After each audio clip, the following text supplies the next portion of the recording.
Bayazid Bastami اللہ کے حضور میں۔ بایزید بسطامی بڑے اولیاء اللہ میں سے تھے۔ ان کا انتقال ہوا تو کسی نے خواب میں ان کو دیکھ کر پوچھا کہ حضرت اللہ نے آپ کے ساتھ کیا معاملہ فرمایا؟ تو جواب دیا کہ جب پیشی ہوئی تو اللہ نے پوچھا کہ بایزید میرے لیے کیا لائے ہو؟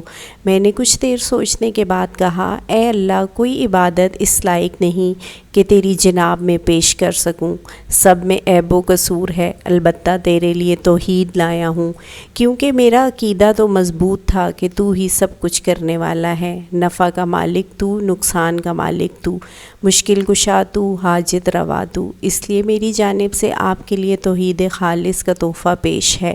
فرماتے ہیں کہ اللہ نے فرمایا کہ اچھا توحید لائے ہو، ذرا وہ دودھ کی رات والا قصہ یاد کرو، کیا یاد نہیں کہ تم نے کہا تھا کہ دودھ نے پیٹ میں درد کر دیا تو میں نے لا علمی ظاہر کی؟ تو اللہ نے خود یاد دہانی فرمائی اور کہا، ایک رات تم نے دودھ پیا تھا، پھر تمہارے پیٹ میں درد ہو گیا تو تم نے کہا تھا کہ دودھ نے پیٹ میں درد پیدا کر دیا، بتاؤ درد میں پیدا کرتا ہوں یا دودھ کرتا ہے؟